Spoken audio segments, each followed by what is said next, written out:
বিসমিল্লাহির রহমানির রহিম। আসসালামু আলাইকুম। একদম ঘরে বানিয়ে ফেললাম, একদম হোমমেড টক দধি। এটা সেই একটা হয়েছে, দেখেন একদম এক বাটি টক দধি বানাই ফেলছি।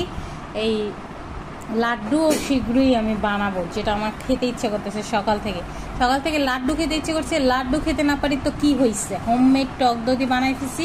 এখন টক দধি খাবো জাস্ট। সেই হয়েছে ভাই, সেই হয়েছে। টক দধির উপকারিতা তো অনেক, সেটা তো আর না বললেও হবে, সবাই জানে। এই হচ্ছে আমার টক দধি।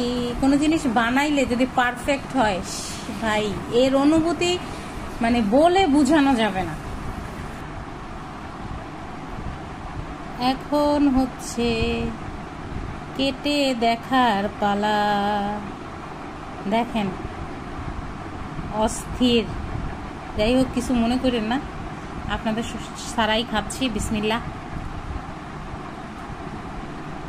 ভাই এত অস্থির কেন? লাইক সিরিয়াসলি ভাই, সেই অস্থির জায়গা। ভালো থাকেন সবাই, আল্লাহ হাফেজ।